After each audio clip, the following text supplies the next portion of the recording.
right now while Joel explains to you Oh my god. what is happening. Would you like to explain it now, Joel, while we're recording? No, I made the mistake of like not having the tab up, like the window up that we were talking in. Then Ben started talking crazy, so I'm like, oh, I'll just stop right now, and it's a good thing I Welcome did. to Practical Shooting After Dark. My name's Ben. We're here to talk about shooting. On deck tonight, we have Mr. Matt Hopkins. Hi, everybody. We have Mr. Hansha Kim.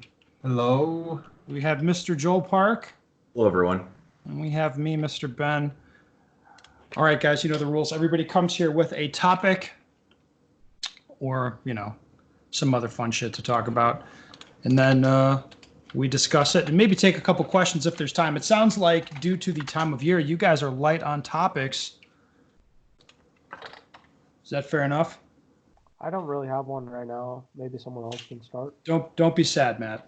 You'll think of I'm something. looking for one. All right. Mr. Kim, Yes. you want to go first? I assume you do. I have one, a pretty good one. Okay. That's my favorite.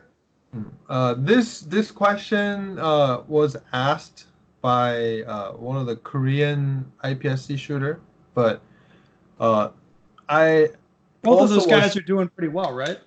Yes, they Both shot. of the careers shooters in Korea. Yeah, they're shooting both airsoft and the live fire. So they shot like the big match in Philippines, the level 4 match, and I think some of them did okay for their first level 4 match. So it was pretty nice. And also PSTG, a lot of the common issues I saw, this made me think and also study more and apply it to myself too.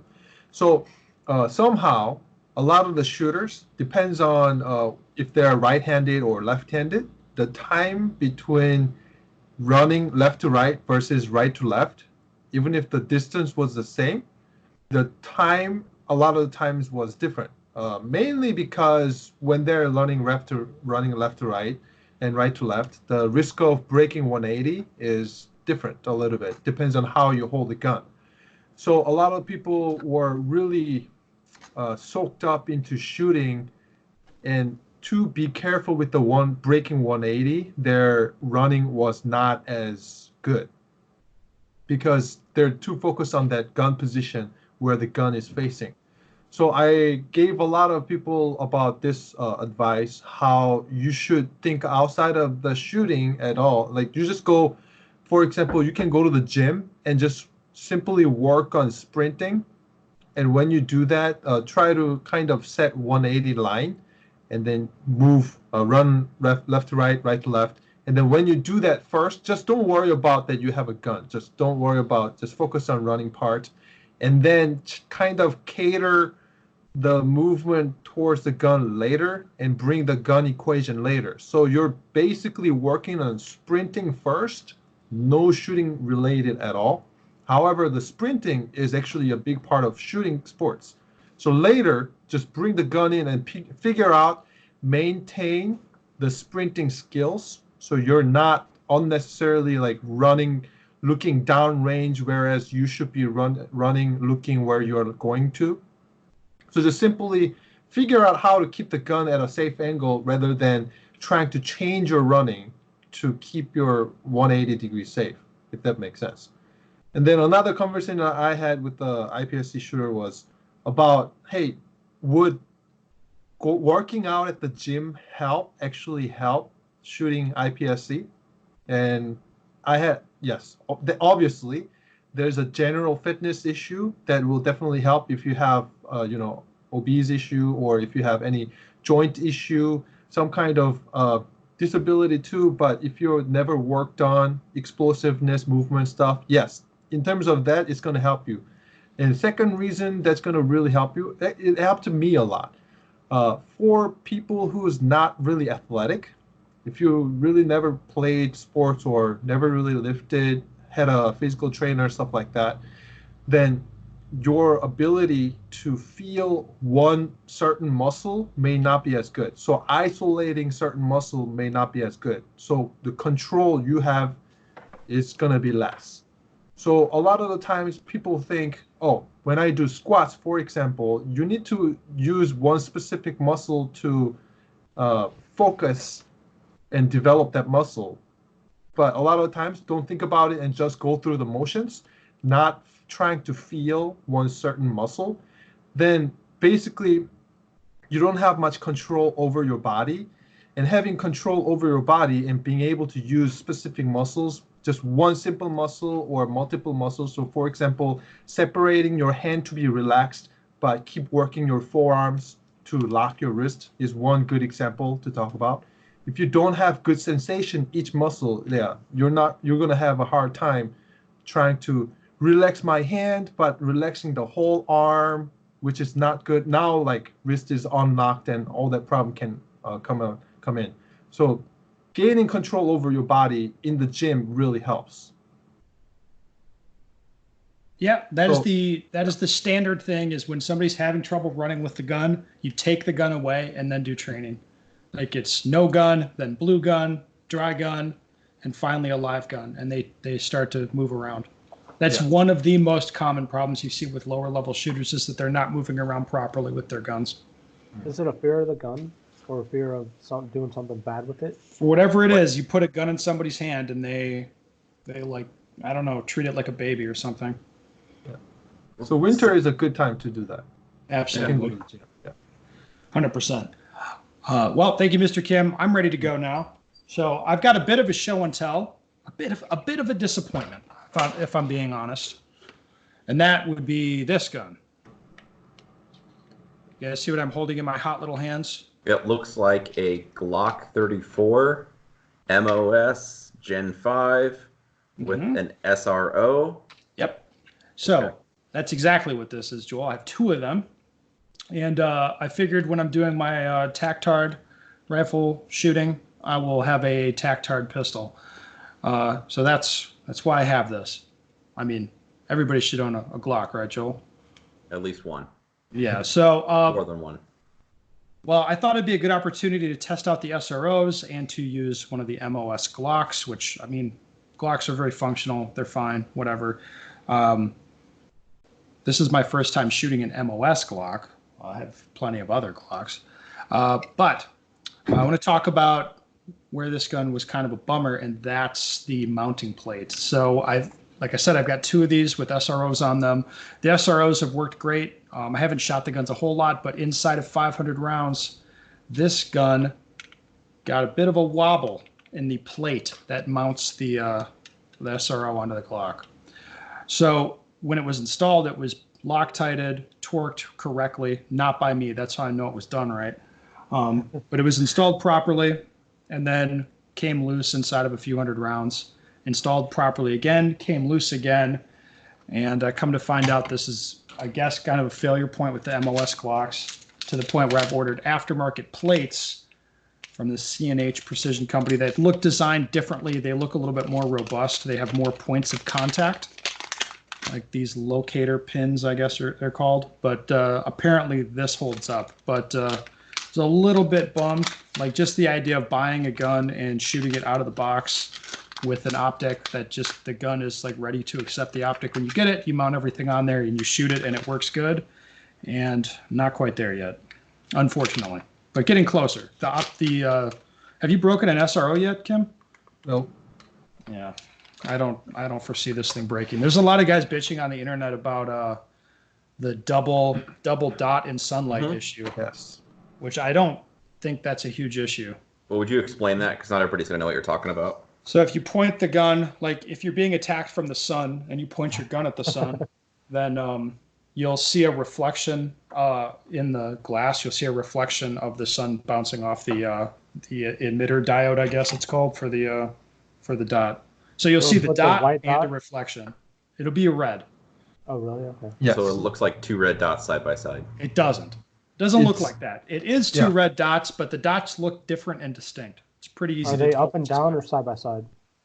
Depends up and on down. your angle to the sun. Mostly but I up think and up and down. So I've had that issue a lot, but I've not had actually having issue when I am shooting it because I know exactly which one. Like I have good index, but there was one time there was a big issue in St. George where there was a lot of sand, and then sand gotten into the optic and also the ammeter, the red dot F meter. So the last stage, just all sandy. I couldn't. It was a 2 dots, and also it's jiggly, very blurry shape on both of them. So once in recoil, like, it was just a shit show. I couldn't tell, like, where I aim with, basically. So if you have a sand storm, keep your optics clean each stage, then we wouldn't have the issue. Was this year, Kim? What was that? Was it this year? Yeah, this year. If Yeah, you're shooting I an actually- SRO, it was this year. This was the first year I've actually taken my gun off Hmm. and put it in a bag, in my shooting bag, between stages. It was that bad. Yeah. And the conditions, the dust storm day was gnarly. That was something was I've not crazy. previously experienced. Okay. Well, Mr. Joel, it's time for you to talk. Quit messaging people. Oh, you're messaging me. Oh, shit. I was, of course, telling you to pay attention. And look at this, you are. So I'll talk about a topic from the book. What book? But what book? The book you are supposed to be writing. I wrote it. It's done. It's perfect. It is perfect. Off the It's print. I'm not gonna read the same shit, but It is coming along nicely. what's the book called, Joel? To be determined. Yeah. Still some back and forth on that. Well, anyway, I want to talk about indoctrinating yourself. So when people, like, you hear that word, people are like, oh, it doesn't always give the best, I suppose, first impressions with some people. Where they think Doesn't about, ever. It carries some very negative connotations, Joel. It does. Think about a cult, which, so I'll share my shooting a little bit and give you a story to how this applies. So what I would say for indoctrinating yourself is where you believe something so much, like you believe it in your heart, and it does not matter what anyone else thinks. It would be, I believe this, and you're not going to tell me anything different because I believe, like, this is the path I should go. So it's like, for me as an example, I guess you could say I'm pretty fast. I'm pretty fast at shooting, but I always want to be faster. No matter who I shoot against, it could always be faster. Doesn't matter if it's against a D-class guy or a national champion guy. I'm always like, hey, I need to be faster if I want to win. So no matter what anybody told me, I would always, it doesn't matter if I was in a class with Ben. Ben's like, yeah, you're plenty fast. Doesn't matter. I always want to be faster. So then for me, I was actually training with Ben this year. I've trained with some other strong guys, and I'm shooting alongside of Ben. I'm like, I'm not saying I'm beating Ben, but I'm actually doing okay. Like, this is fairly quick. And so Ben's like, yeah, I've been telling you you're pretty fast. Like, speed's not an issue. But it really didn't matter what Ben told me. I mean, he would tell me that, and I'd be like, yeah, okay, whatever. But then when I actually did it, and I actually saw my time, so I'm standing next to Ben on this range over a couple days, shooting drills back to back, looking at his time, looking at my time, then it's like I start to believe it in my heart that it's like, yeah, I guess I actually am pretty fast. Or maybe I'm fast enough that I don't have to push. I don't have to try to be something I'm not. So then fast forward to, I was actually in a situation this week where I'm shooting, I posted some videos, a bowling pin match. And I'm shooting against these guys that are like, they're very fast. I mean, you watch them. For people that don't understand, a bowling pin match is like it's a You shoot table. bowling pins. Yeah, it's a table with 6 bowling pins. It's man on man. When you shoot the pin, it falls down. No big deal. I feel like it's a plate rack, but it feels more random. Yeah, there you go. Because it does fall randomly. It's not random, but it feels that way, right? Yeah. Like you edge a pin, and I don't know if you guys are setting it, how you guys are setting things up, but like the distance from the back of the table. They have matters little dots they go greatly. on. Yes, there's Yeah. little, so it's always repeatable. And then the They're pins measured out. get like loaded up with lead after a while, and it changes things. Yep. It's not random, but it can feel that way sometimes. And you have to hit them directly. If you edge hit them, they might spin or they might not fall straight back off the table. All kinds of stuff can happen. So anyway, I go to this match. There's 20-some people. It's double elimination, best 2 out of 3. And I watch some people that shoot, and I mean, their best runs are like super hot fire, Instagram ready. And so I look at that, and I'm like, my friend's like, oh, you're going to have to be fast to keep up with that guy. And it's You're like, guess what, bitches? Joe Park. I am fast. no. Is that but what you said? No, I didn't say anything actually, because in my heart, looking at that, of course I'm intimidated because I'm like, especially I can think of one person in particular, very fast, no problem just mowing them all down. But in my heart, I'm thinking, yeah, that guy is really fast, but I'm fast too. I know I'm fast. And so then I just go up and like do my thing. I don't try to race him. I don't try to like be somebody I'm not.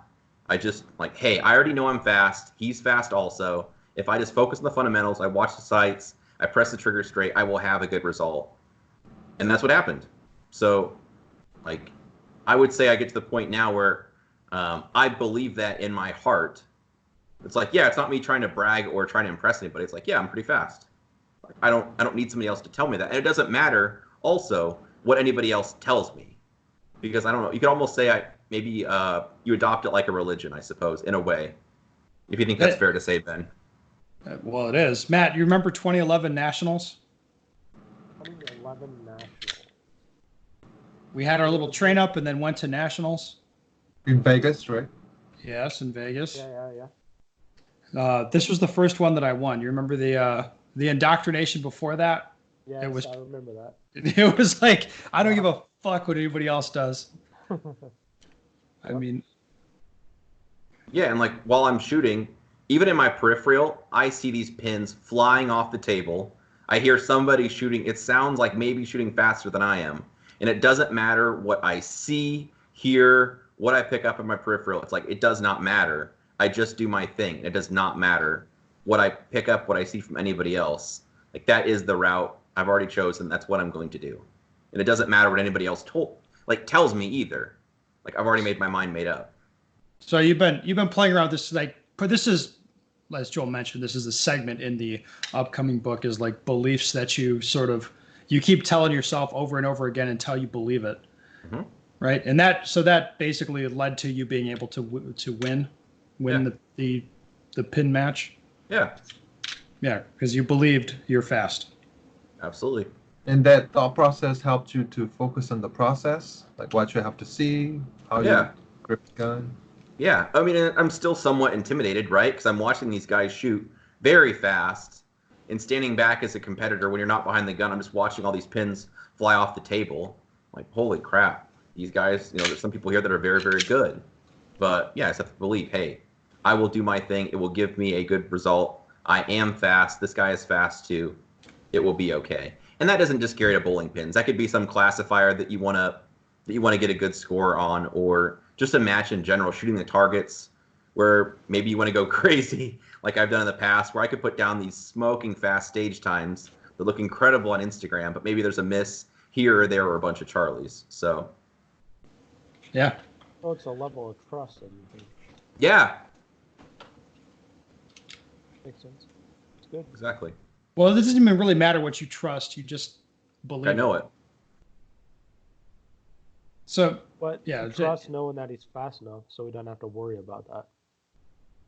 right, but I mean, he might be wrong. That's the important thing. Like, Mhm. you can believe stuff that doesn't necessarily have to be true, but if you Mhm. can like force yourself to believe it, it can have some pretty positive impacts on you.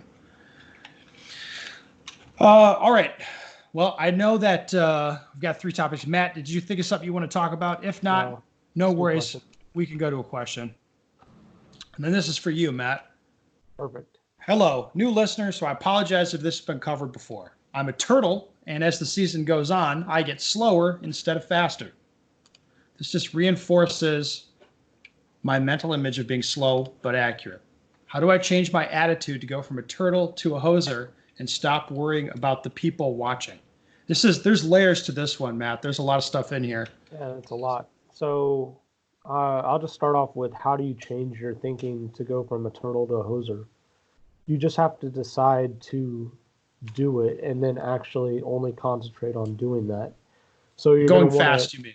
Yeah, going Shooting fast. faster. Yeah. Yes. Otherwise, you're just gonna like sit back and just go with what's always happened, where you just go slow and try to get your hits and worry about just your points only.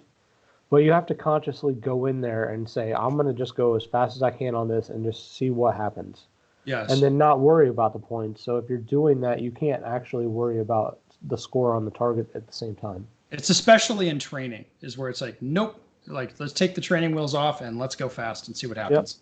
Yep. Now, I thought it was interesting he put in there that he goes slower over the course of a season. That's weird. So That I is don't. weird. I'd be interested to know how he measures that also. Yeah, so would I. Unless he's got someone real consistent he compares himself against, that'd be Yeah. very hard to tell. Assuming he's right, I was thinking maybe he's shooting through the match and then he has a miss. And you know how people get like turtle guys? They shoot the match like, had that miss. And then they're like, gotta rein it in the next one. And then they slow down more the next stages. Mhm. And they're still, the accuracy is the same usually. They just go slower and slower. So I could see maybe that's happening. And it could also be pressure. Maybe he gets so much that he just shuts down and he just like goes into ultra, like over aiming alpha mode. Well, the next statement in there said a lot. Where he said, hey, yeah, the crowd watching him is a concern. It's like, let me give you the 411 on the crowd, guys. Are you ready for this? Tell me. Nobody gives a fuck about you. And I'm going to be straight with you. If you're a newer shooter listening to this, especially, no one cares how well you shoot. Tell me why, Ben. Because they don't. They just don't. Because they're too busy thinking about their own score. Even how they're if they gonna shoot the were stage. watching you shoot and hyper analyzing it, they don't give a fuck. They just don't. Like most people at most club matches do not give two shits how you do, and that's a good thing. Like nobody really cares. If you do something stupid or unsafe, people will remember that, but people do not remember your scores. They just don't. And that should be very freeing information for you to have. Like nobody cares. They really don't. Nationals takes people's attention for about a week. They're talking about that, and then they go back to not caring. Yeah, no, that- that's true. Yeah, I see people that just all the time. yeah, they just don't care. So don't worry about like nobody cares as much as you do. Believe me. Like you're not going to embarrass yourself in front of anyone. Like nobody cares. So Yeah. take that. And it sounds information. like he has some training issue too. Well, it sounds yeah, like- he's got training yeah. issues. I bet It you he's sounds not like training. Yeah, if he's even training. And if he's training, there's definitely two things that's pretty important, like especially people who's trying to speed up. The first thing is, well, a lot of people work on their vision and try to see fast. That's one thing. And there's a physical aspect that you need to learn about, like the relaxation part. If you look at the boxers, like even who's that dude, the Chinese dude who did kick-ass movies, Bruce Lee. Like people mention about relaxation state, where your body is, moving like a whip or like a butterfly or sting like a bee. So basically, you need to learn. In the beginning, I mentioned about control over your body too, right? So control over your body, what kind of muscle tension will give you faster movement, the physical ability. And like videoing yourself helps a lot because your brain may think, oh, I'm going fast. But what actually happens in real life, it may not be fast. So videoing yourself actually to link, if your brain is thinking I'm going fast, but the video tells you you're not going fast, then you got to figure out what you have to feel, like how much tension, stuff like that, so that your brain is linked to reality. Makes sense? That was a really big thing when I started. The first 2 years I did video a lot, and I thought I was going super fast, but the video tells me, oh no, you're super tensed up, your muscles not moving freely, you're not agile. So I started linking what I have to feel. Oh, when I feel more effortless, or relaxed, I'm moving faster. It's basically, you got to train your brain. Yeah. Well, gentlemen. Two suggestions, fast. He's nervous in front of crowds, so when you go to train, take somebody with you, and just realize they will be judging you the whole time you're there. No, I'm for real. Yeah, I like that. You can do your training naked, so you're not worried about crowds anymore. Okay, Ben. I'm just saying. Oh, okay. That's why you always train alone. Got it. But that way, yeah, if you have somebody always sitting there watching you the whole time, anything you do dumb, they're gonna see. And the more you do it, I think it's like, oh, you just get more used to shooting with an audience, I suppose you could say it. And then, yeah, you have to break the turtle, because I was a turtle. I would say you set up drills, and you basically have a hit factor goal. Anything under that doesn't even count, or maybe it's a time goal.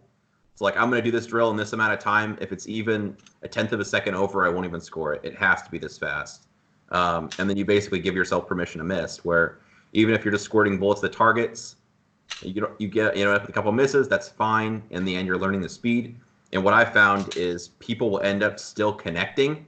Like I was training with a guy that's definitely a big time over aimer, and then he was surprised. He had like, they were Charlies, but he had like Alpha Charlie and all these targets, and in his mind, he was maybe going to have a Delta Mike on these targets. And so I think people are oftentimes surprised what they're able to get away with when they train just a little bit.